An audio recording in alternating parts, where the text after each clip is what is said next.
저는 이 살아있다는 말에 가끔 이제 가슴이 쿵 할 때가 있습니다. 아, 살아있구나. 이 살아있다는 것에 대한 어떤 죽음 앞에서만 부를 수 있는 그런 의미보다는 그저 이 살아있다는 것에 대한 어떤 감격이 미물이나 어떤 것을 볼 때 느끼게 됩니다. 저희 집에 작은 어항이 있는데 직접 아이들하고 잡은 각시붕어라는 조그마한 물고기가 있습니다. 각시붕어는 우리나라에만 있는 늘 하천에 있는 물고기인데요. 그 물고기는 무지갯빛 각시붕어처럼 옷을 입어서 되게 예뻐서 열대어보다 예쁜 작은 물고기인데 몇 마리를 있습니다. 근데 우리 작은 어항에는 육식 어종이 하나 있습니다. 메기과 있는데 굉장히 작지만 아름다운 메기 한 마리가 있습니다. 뭐 동자객과인데 한마디로 그 메기가 항상 좀 이제 육식 어종이기 때문에 본능적으로 뭘 한다? 잡아 먹으려고 해요. 근데 못 먹으니까 입이 작아요. 작은 커봐야 손가락밖에 덜 큰 그런 종이기 때문에 그 종이 근데 먹으려고 하고 괴롭히니까 어느 한날 보니까 아주 작은 각시붕어 한 마리가 꼬리가 거의 반토막이 났는 거죠. 그래서 수영도 잘 못 치고 너무 불쌍해 보이더라고요. 아, 근데 보내주자. 왜 인간은 탐욕스러워서 자기의 욕망으로 해서 잡아가가지고 이 붕어를 괴롭히느냐라는 마음의 깊은 회개는 하지 않았고 그냥 스스로 이렇게 보면서 아, 불쌍하다. 아, 참 미물이지만 왜 잡아가지고 인간은 탐욕스러운 존재구나 이런 생각을 하면서 지그시 바라보고 아, 사실은 다음 주에 보내줘야지 이제 했는데 한 일주, 이주 제가 까먹고 시간이 없어서 바빠서 우연히 시간이 나서 멍하니 보고 있는데 꼬리가 재생된 거예요. 그 개체가 작아서 그러겠죠. 아직 클 수 있으니까. 그때 순간 생명의 환희를 한번 느꼈습니다. 살아있다는 것은 어떤 고통을 당해도 계속해서 회복하는 거구나. 인간은 나이가 들수록 회복이 좀 더디잖아요. 여름살 같은 거 우리는 한번 베이면 쉽지 않잖아요. 근데 아이들은 여름살이 아무리 베어도 쉽게 회복이 되더라고. 크고 있기 때문인 거죠. 여러분, 살아있다는 거, 우리가 생명이 있다는 거, 이 현실 가운데 때로는 죽음보다 못한 현실이 우리에게 직면할 수도 있고 이 시간이 무의미한 시간처럼 느껴질 때가 있어요. 그래서 지나간 시간만 추억해 보기도 하고 시간이 굉장히 많은 청년들 중에서는 때로는 그냥 건조하게 살아가는 청년들도 있고 그냥 휴대폰만 바라보고 계속해서 뭔가 모르는 말도 안 되는 환상 속에 갇혀가지고 뜬구름 잡는 거 있잖아요. 어떻게든 결국은 내게는 좋은 사람이 오겠지. 같이 한번 따라해 보겠습니다. 절대 왕자나 공주는 없다. 없습니다. 왕자 병은 있어요. 공주 병은 있어요. 근데 왕자는 없어요. 공주는 없어요. 신데렐라는 없어요. 백설의 공주는 없어요. 있으면 위험해요. 잘못되기 때문에. 계속 잠만 잘 수는 없잖아요. 자, 우리의 삶은 근본적으로 내가 어떤 식으로 변하느냐에 따라서 삶이 변하는 건 아니에요. 그렇다고 운명이 정해진 것도 아니에요. 우리는 미래를 몰라요. 이미 우리가 아는 유일한 시간과 삶의 감동과 시간과 사건이 주어져서 우리가 변화되는 그 삶의 숨결, 생동감, 가치, 성숙, 의미 있는 모든 것은 현재적으로 주어집니다. 그래서 오늘 시편을 18편을 18편을 읽어보면 쭉 읽어보면 다윗의 인생 가운데 궁극적으로 아름다운 날을 표현하지만 그의 인생에서는 가장 속 시끄러운 이야기였단 말이에요. 아니 오히려 죽음 앞에 놓였던 말 그대로 뭐 아니면 또 사냐 죽으냐 이것이 문제. 실제로 죽음 아니면 삶이에요. 경계선에서 왔다 갔다 했단 말이에요. 죽음 앞에 언제나 한참을 실제의 삶을 살았던 다윗을 생각해 보면 우리는 다윗을 그냥 굉장히 영웅으로 생각하지만 영웅이 아니라 한 사람의 피나게 살았던 신앙인이에요. 영웅이 아닙니다. 같이 한번 따라해 보겠습니다. 다윗은 영웅이 아니다. 우리 영웅을 미워하려고 해요. 영웅을 덮으려고 해요. 근데 성경은 다윗을 영웅으로 만들지 않습니다. 그러면 우리아의 아내 밧세바나 인구조사나 수많은 실수들을 덮어야 되는데 성경 오히려 까발려요. 오히려 더 솔직하게 까발려요. 그리고 하나님이 싫어했다는 것도 막 드러내요. 성경은 하나님의 사람들을 영웅으로 만들 생각이 1도 없어요. 오히려 하나님은 자신의 백성을 참된 인간으로 만드는 데에 관심이 많아요. 그리고 본질적으로 성경은 굉장히 인격적이에요. 하나님의 사람에 대해서 주님은 다 받아내지 않고 오히려 그가 성장하면 성장할수록 그를 가장 분명한 기준으로 바라봐요. 다윗이 목동 때의 실수와 왕일 때의 실수는 달라요. 그렇잖아요. 자리가 달라졌기 때문인 거예요. 마찬가지입니다. 다윗을 지켜볼 때 우리는 영웅으로 볼 필요가 없어요. 오늘 본문을 읽어보면 인생가에서 가장 좋았던 일들, 기적을 경험하고 죽음과 삶 앞에서 그는 자신의 삶을 고백하면서 하나님을 드러냅니다. 오늘 한 절이지만 그는 분명하게 하나님에 대한 고백을 하고 있죠. 우리 46절, 그는 하나님을 뭐라고 표현하는가 하면 계속해서 강조하지만 우리가 믿는 신앙은 우리가 어떤 존재인지보다 중요한 건 하나님이 어떤 분이신가가 중요합니다. 이건 굉장히 중요한 신앙의 근본이자 근간이고 뼈대예요. 같이 한번 따라해 보겠습니다. 여호와.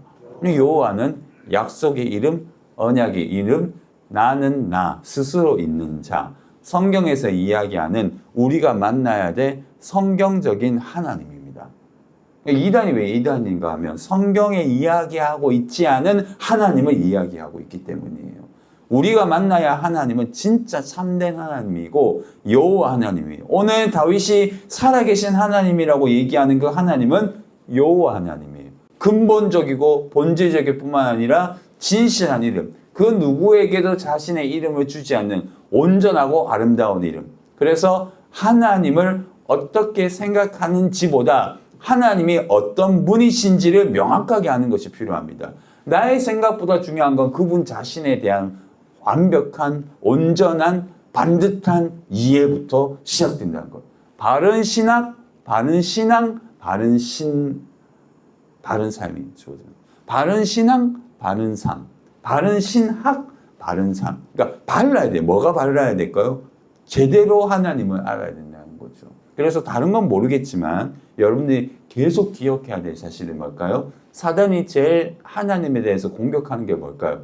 같이 한번 따라해 보겠습니다. 하나님은 선하시다. 선하다는 뜻이 뭘까? 하나님은 너를 행복하게 하는 분이다. 그건 아니에요. B. 하나님은 너에게 좋은 것만 주실 것이다. 2번. B. 3번. 하나님은 너를 온전하게 만족시켜 주시는 행복의 주체가 B. 그럼 뭐가 답일까요? 사단이 아담과 하와, 특별히 하와에게 먼저 와서 선악과 먹으라고 하더냐? 야, 이거 먹으면 네가 죽는 게 아니야. 너는 하나님처럼 되는 거야. 그 말 뜻은 뭘까요? 하나님은 좋은 건데 너에게 안 줬다. 이런 뜻이잖아요. 하나님에 대한 오해. 사단은 하나님이 없다고 얘기하잖아요. 우리에게. 없다고 얘기하면 다 너 사단이지 할 거라. 하나님은 우리의 하나님을 뭐하게 하신다? 오해하게 만들어. 오해. 하나님은 좋은 분이 아니야. 이 사건 오늘 새벽기도에 얘기한 대로 싱크홀이 갑자기 쑥 들어와서 내가 넘어지고 아프고 괴롭고 어떤 사건이 일어나면 너 하나님 사랑하고 열심히 기도했는데 기도할수록 너 잘못되네. 야 이거 너 하나님 널 사랑하는 게 아니야. 라고 하나님을 오해하게 만들어요. 여러분 선이라는 것은 같이 한번 따라해 보겠습니다. 하나님이 선이시다. 하나님을 여러분들 사랑하는 것이 우선 첫 번째 하나님이 여러분들을 사랑한다는 분명한 확신임을 믿습니다. 하나님이 여러분들 사랑하세요. 그리고 하나님 여러분 만나셨어요. 그것을 여러분들 꼭 부정하지 않고 그것부터 시작하시기를 바랍니다. 그리고 하나님이 주시는 것을 통하여 우리가 하나님을 알게 되는 거예요. 하나님이 우리에게 주시는 것을 통하여 하나님을 알게 되는 것이지 하나님이 주시는 것이 하나님이 아니에요. 하나님이 주신 것을 통하여 근본적으로 하나님을 알게 되는 것이지 하나님이 주시는 것이 하나님이 아니란 말이에요.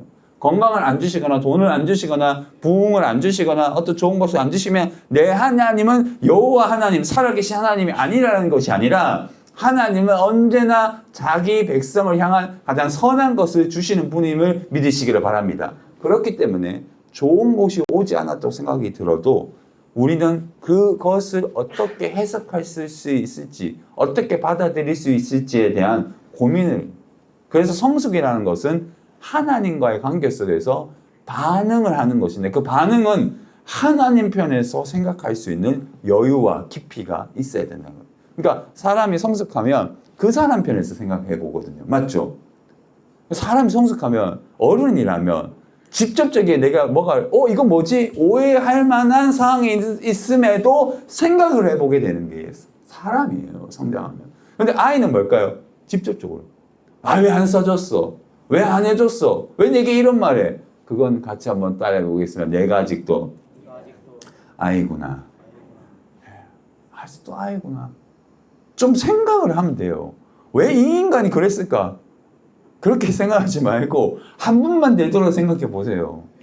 바보가 아닌 이상 어른과의 만남 속에서 그 타인이 진짜 이상하지 않는 이상은 왜 그런 얘기를 했을까라고 생각하면 좀 이해를 하려고 몸부림치는 게 성장한 사람들의 특징이고, 미숙한 사람들은 내 마음의 결대로 가요. 그 결은 항상 좋다 나쁘다? 좋다 나쁘다가 없어요. 그냥 내 결이니까. 내 마음이니까. 그래서 교회에서 가장 위험한 사람이 누구냐 하면 스스로의 감정에 충실한 사람이 위험해요. 스스로의 신앙에 충실한 사람이 위험해요. 성장했다는 말은 나의 결에 있어서의 객관적, 나의 결에 있어서의 객관성이 필요해요. 그래서 리더자가 될수록 항상 객관적이에요. 좀 묻어내 볼 필요해요. 굉장히 좀 깊게 생각해 볼 필요가 있어요.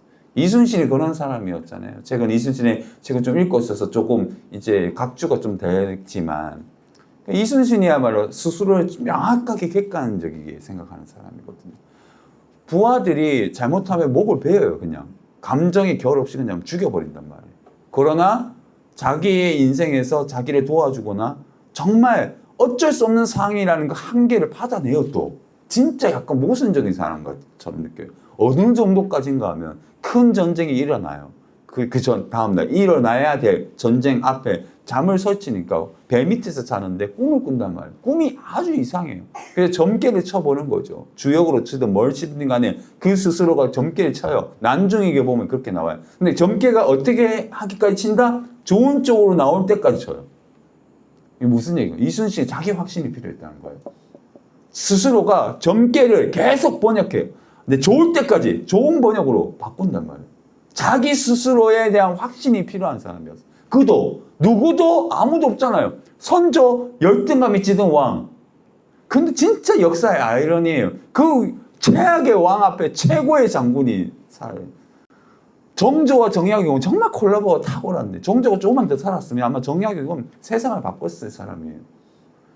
그게 안 된죠. 근데 선조 같은 정말 말도 안 되는 최악의 왕의 최고의 왕이 장군이 있으니 선조가 열등감이 찌들어가지고 유성룡이라도 없었으면 아마 이순신 옛날에 죽었을 겁니다. 그 진짜 웃긴 게 동네형이에요. 유성룡이 또 동네형. 아니 농담이 아닙니다. 이거 동네형이잖아요. 동네 같이 놀았어요.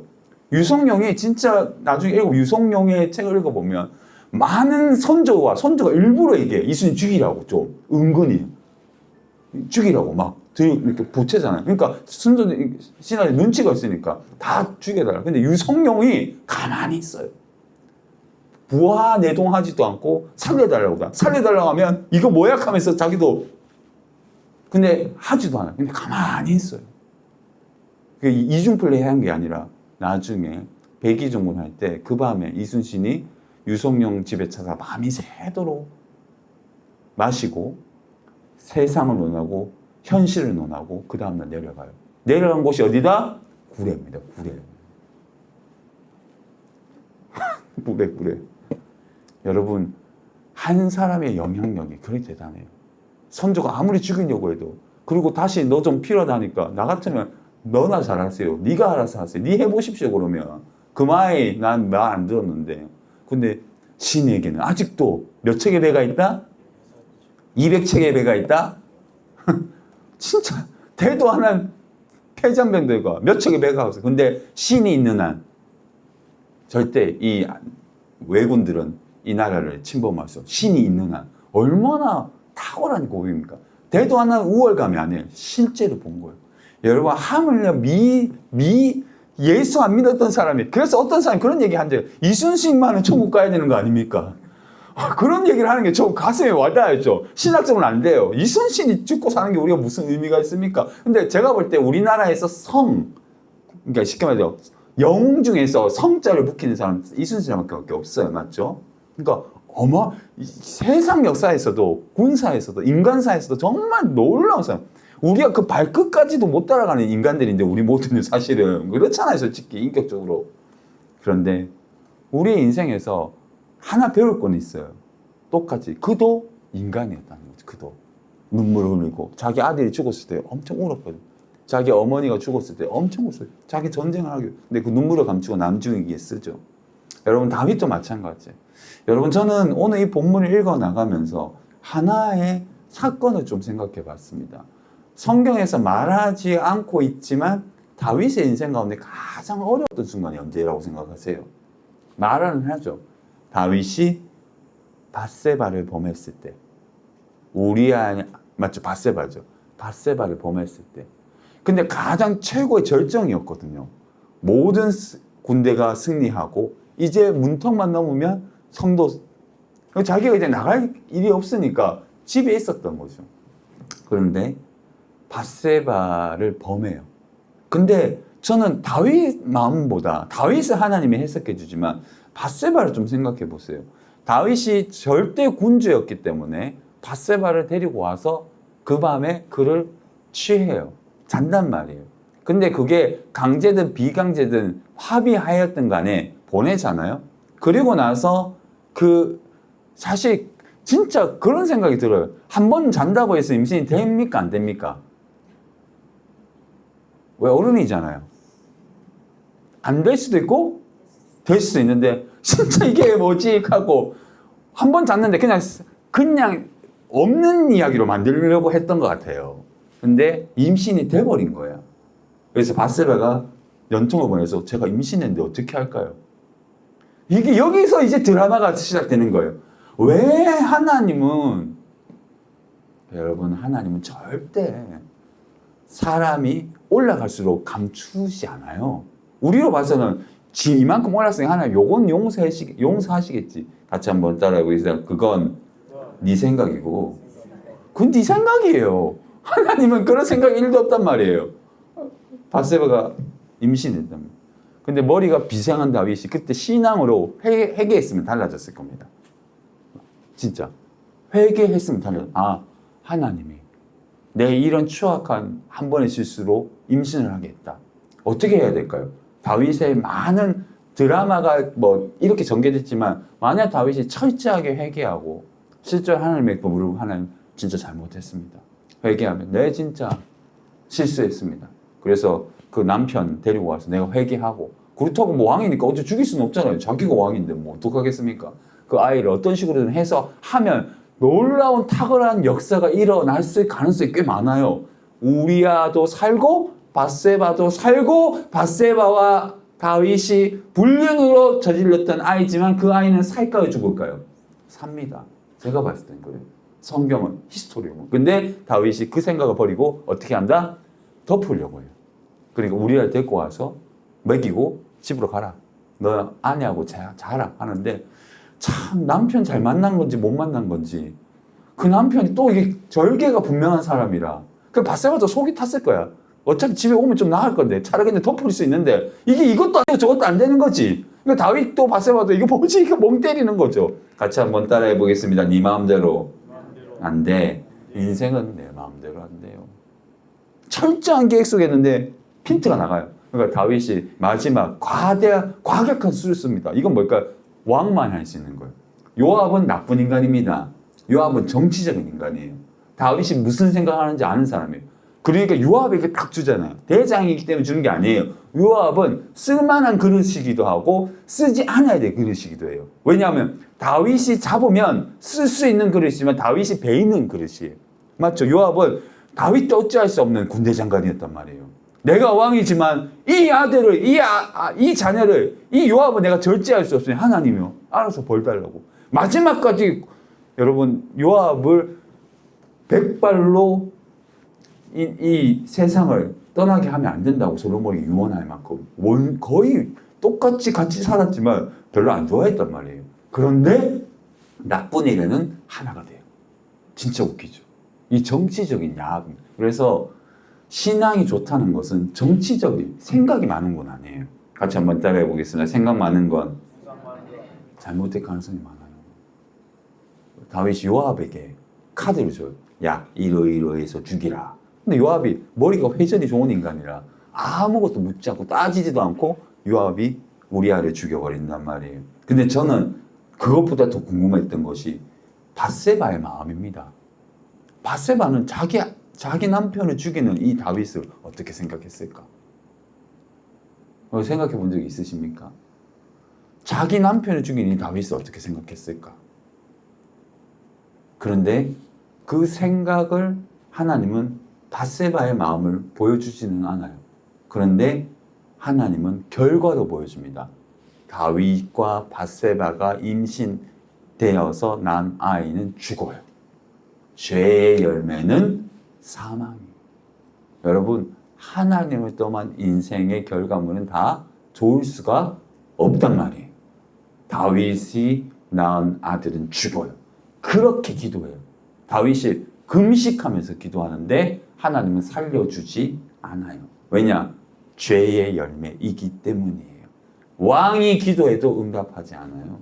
감사하게도 다윗이 회개하고 기도해서 낳은 아들이 누구다? 솔로몬입니다. 하나님이 직접 나단 선지자를 불러서 하나님이 사랑하는 아들이다라고 이름을 지어주는 솔로몬이 회개의 아들이잖아요. 여러분 그렇게 생각해 봤을 때 잃어버린 나를 찾는 유일한 길은 하나님께 돌아가는 길입니다. 잃어버린 시간을 찾는 유일한 방식, 미래를 내 눈앞에 펼쳐서서 하나님 안에서 건강하게 살아가는 유일한 방식은 신앙의 결단이고 지금 현재 살아계신 하나님을 경험하는 것에 있음을 믿으시기를 바랍니다. 지금 이 순간 하나님을 진실하게 받아내야 돼요. 이게 뭘까요? 여호와는 나의 하나님이고 하나님은 살아계신 하나님이시다. 파커 팔머가 얘기한 대로 진실한 하나님의 사람들, 특별히 온전한 사람들은 완전한 사람을 의미하지 않아요. 파커 팔머의 어떤 책을 읽어보면, 최근에 읽은 책에 보면 이렇게 얘기합니다. 완전함을 추구하는 것은 인간이 할 수 없는 일이에요. 다윗도 완전하지 않고 저도 완전하지 않고 여러분들도 완전하지 않아요. 그런데 살아계신 하나님을 경험하는 사람들은 온전한 사람이어야만 해요. 이 온전함이라는 뜻은 깨어짐을 삶의 불가결한 요소로 받아들이며 희망을 찾으려는 존재입니다. 내가 부족하다는 것을 불가결한 요소로 받아들여요. 결국 완전하지 않다는 것을 받아들이고 그 완전하지 않다는 것을 통해서 내가 희망을 찾으려고 하는 용기와 솔직함이 있는 사람이 온전한 사람입니다. 같이 한번 따라해볼까요? 용기, 솔직함. 이게 있으면 그는 온전한 사람이에요. 이걸 버리면 어떻게 될까요? 계속 똑같은 인생이 되는 거예요. 변화될 수 있는 시간이 주어져요. 청년기, 장년기, 노년기. 언제나 어떤 순간이든 하나님을 만나면 항상 새롭게 될 수 있음을 믿으시기를 바랍니다. 진짜 그래요. 제가 고등학교에 공부 진짜 못했던 친구가 있는데 꼴찌였는데 어느덧 걔가 벼락을 맞았는지 갑자기 다음날부터 공부를 하고 싶다고. 얘 뭐 미쳤나? 이렇게 생각했는데 진짜 미친 척하고 계속 공부하더니 경북대를 갔어요. 경북대는 그래도 꽤 괜찮은 학교입니다, 여러분. 꼴찌가 경대 갔다니까요. 여러분 놀라시지도 않는데 내 인생 아니니까 뭐 아무 의미가 없다는 표정이시지만 여러분 꼴찌가 경대 갔으면 이게 진짜 미친 듯한 퍼포먼스예요. 저는 저도 놀랐다니까. 야 진짜 인간이 변할 수 있구나. 그때 순간 놀랐습니다. 여러분 우리가 용기와 솔직함, 내가 부족하다는 걸 깨닫고 내가 진짜 하나님 앞에 난 진짜 하나님만 필요하다는 걸 깨달으면 사람이 순전해요. 순전하다는 뜻이 뭘까? 그것만 간절히 원하기 때문에 여러분 뚱뚱한 사람이 살 빼려고 하면 순전해집니다. 콜라도 끊게 되고 라면도 끊게 되고 칼국수도 끊게 되고 김치전도 끊게 되고 제 이야기는 아닙니다. 이런 것들을 막 끊게 돼요. 그러면 살이 빠질까요? 안 빠질까요? 빠져요. 당연하죠. 먹는데 살 빼게 된다는 거짓말이에요. 뭘 먹기 때문에 난 물만 먹고 살지. 아니 물 다른 거 많이 먹는 거겠지. 물만 먹고 살지. 거짓말입니다. 물 말고 또 다른 걸 먹는 거죠. 여러분 인간 인풋과 아웃풋이 분명하단 말이에요. 여러분들 나이대에 맞게 여러분 진실한 살아계신 하나님을 만나야만 용기가 생기고 솔직하게 생기고 결국 그것이 우리에게 영향력을 주어서 살아계신 하나님이 진짜 살아있는 것처럼 우리 인생이 바뀔 줄 믿습니다. 여러분 다윗의 하나님은 목동의 하나님이었어요. 목자에 있을 때 양치기 소년이 있을 때도 그와 함께 있어서 그를 지키시고 곰과 사자의 발톱에서 자기를 지켰다고 얘기하잖아요. 똑같습니다. 성장할수록 곰과 사자는 그 주변에 없어요. 그러나 사자 같은 인간들, 곰과 같은 인간들, 그 많은 사람들의 역할과 환경과 상황은 다르지만 다윗이 살아계신 하나님을 만났기 때문에 언제나 살아계신 하나님은 또 다른 모습으로, 또 다른 방법으로, 또 다른 여러 가지 다양한 방식으로 다윗을 이기게 하세요. 환경은 달라졌지만 살아계신 하나님은 똑같습니다. 다윗도 성장하는 거죠. 이런 이치예요. 여러분들이 용기를 가지셔야 돼요. 그리고 솔직해지셔야 돼요. 내가 부족하구나. 나는 연약하구나. 나는 고쳐야 되는 사람이구나. 아유 뭐 어떻게 되겠지 하면서 계속 핸드폰 보면 될 것도 안 됐고 안 될 것도 안 돼. 정말 우리가 끊어야 될 것이 뭐냐 하면 중독 시대입니다. 우리 시대는 중독 사회, 쾌락 중독 사회. 자기 자아 실현의 복음은 이미 끝났고 그러면 벌써 끝났어요. 종교는 의미가 없어진 시대. 이제 뭐냐? 자기 중독 사회. 자기가 좋은 것만 하고 별 관심, 다른 거 전혀 관심 없어요. 난 내 인생, 부모도 부모 인생만 관심 있고 자녀도 그냥 다른 인생에 전혀 관심이 없어요. 이게 중독 사회거든요. 중독 사회. 근데 하나님은 그런 사회를 저주하십니다. 하나님은 우리 자신에 대한 관심이 있어요. 나에 대한 관심이 아니라 우리 전체에 대한 관심, 그리고 하나님과 나와의 함께하는 관계 속에서 만들어 나가는 나에 대한 관심이 있습니다. 나만 있는 인격체는 미칠 가능성이 많아요. 교육학에서 이런 이야기가 있습니다. 미친 사람들의 특징은 사회성이 결여되어 있어요. 그러니까 나만 존재하는 사람들은 미칠 가능성이 많아요. 그러니까 정상이 아니라는 거예요.